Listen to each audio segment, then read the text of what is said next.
Journey with me as I hike to the second highest waterfall in Pennsylvania. I'll look at various options and how to deal with challenging bright light. Make sure you stick around to the second half of the video as I discover an amazing location below the main waterfall.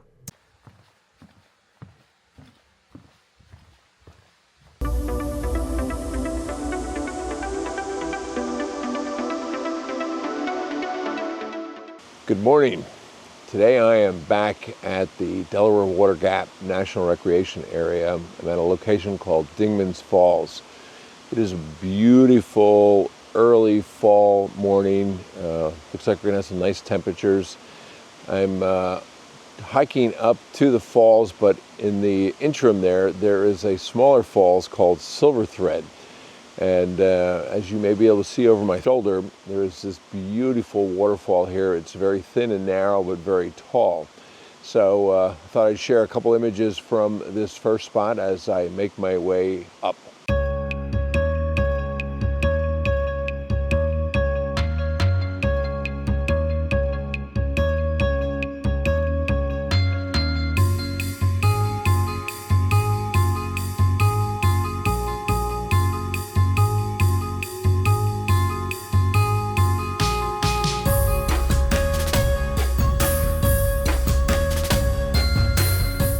So as I'm making my way up the trail, I'm at this beautiful little creek here, but I have some challenges with respect to the lighting that's here. I'm going to try using the graduated neutral density filter built within the camera. Let's take a look and see what we can do here. With the exception of the first image, which was shot using the handheld high-res mode, the subsequent three images were taken using the camera's internal graduated neutral density filter. I have to admit, I'm very pleased with the results, particularly since there are no blown highlights.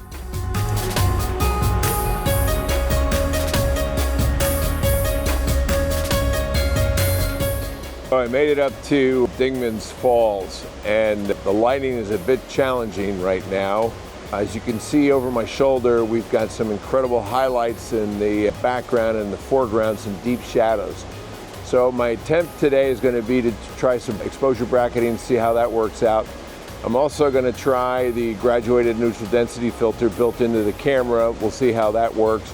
And maybe we'll even try a few high-res shots and see which one gives us the best results. Let's take a look. As you can see, this waterfall is just gorgeous. However, what a challenge having the incredible bright highlights.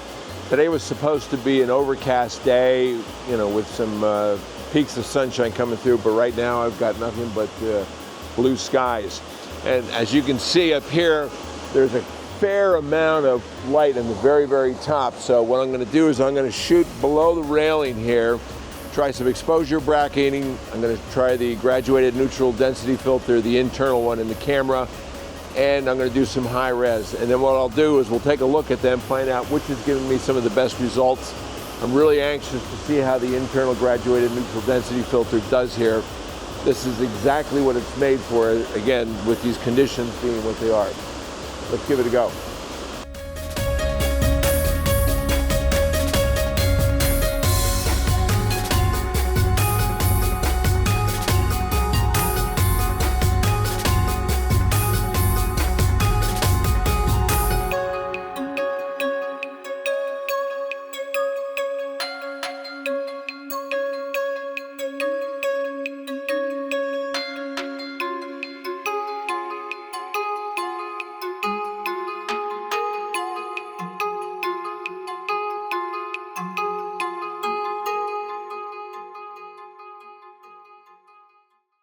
Okay, I've got my camera set up. I'm at a 30th of a second, ISO 200.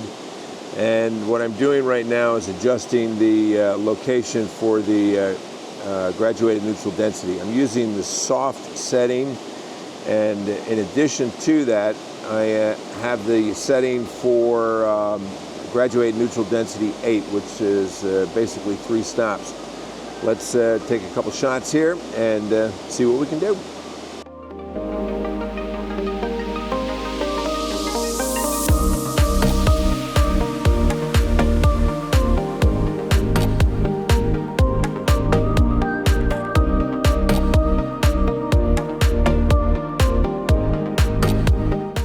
Wow, so I made it to the top of Dingmans Falls, and there's a nice little overlook that they have here, and fortunately it's fenced in because it is extremely high up here.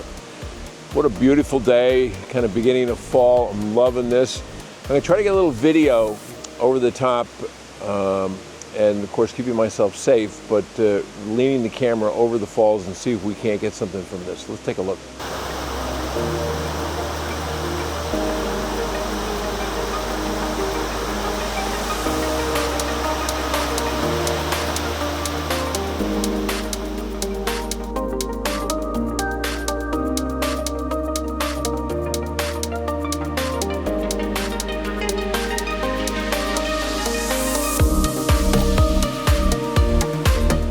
Please stick around as I head to another gorgeous area and enjoy these images while I make my way back to the car. Also, I'll share my conclusion at the end of this video on the best approach when dealing with high dynamic range lighting.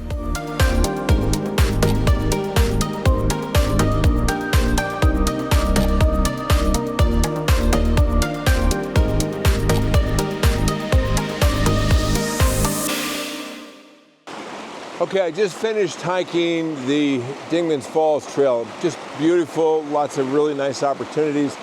And as I was coming down, I saw there was a pull-off, and I'm at an area where there's some rapids and some nice little mini falls. I'm gonna try a couple shots for that. I'm gonna try to actually shoot down in this location right here. I'm gonna set up so I use this as my foreground. I'm gonna shoot in high res because what that's gonna do is take a series of images and give the image and the moving water that smooth effect to it, but yet everything else should stay tack sharp. So I'm gonna set up here.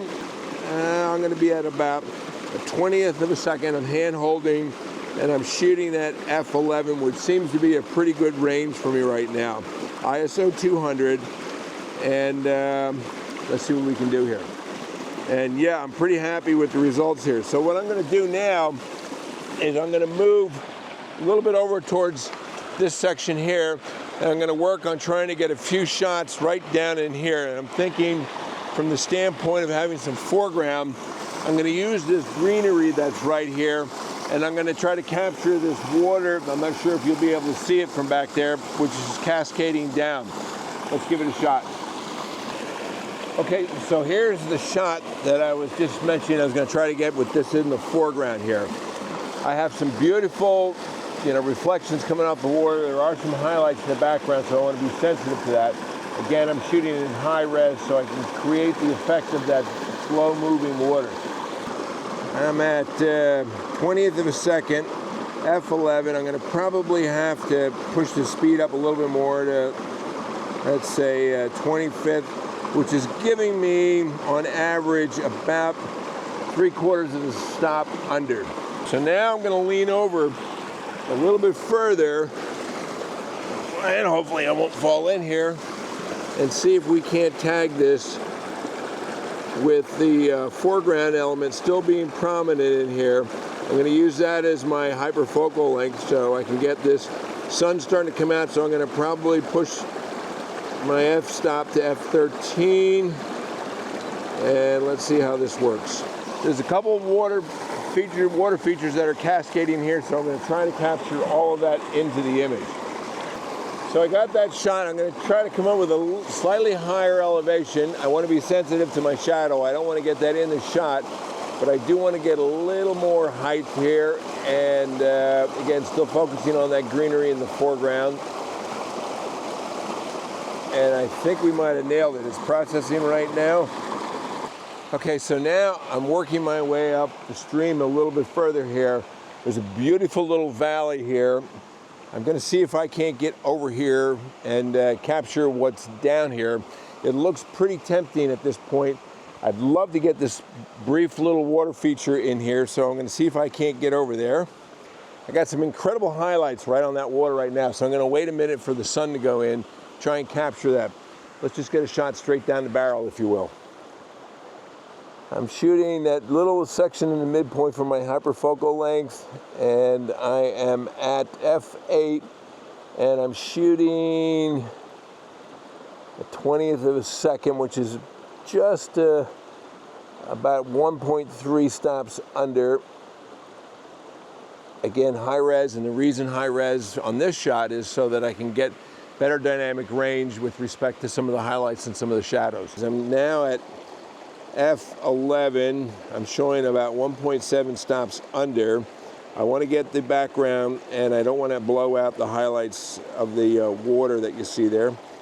And then the beauty of this is, as you notice, is I don't have a tripod, so I feel so much more nimble to be able to do that, and I can move around in spots that I probably wouldn't do otherwise. All right, I think we nailed it. Let's give that a shot and work our way over to a couple other spots and see what we can do. I'm going to work my way down to the lower part of this trail here. Again, dealing with some highlights here. And I want to see if I can't capture some of these waterways that are in the foreground and basically be shooting up towards where I was standing. Oh yeah, I think this is going to work out pretty nice. I'm going to turn this around and show you what I'm looking at now.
We're going to call this a wrap. I am quite happy with the results after having hiked down from the main waterfall here, Dingmans Falls that is, and I spent probably the better part of an hour and a half at this location just getting little vignettes of the waterfalls that are behind me. I say waterfalls, they're more like rapids, I guess.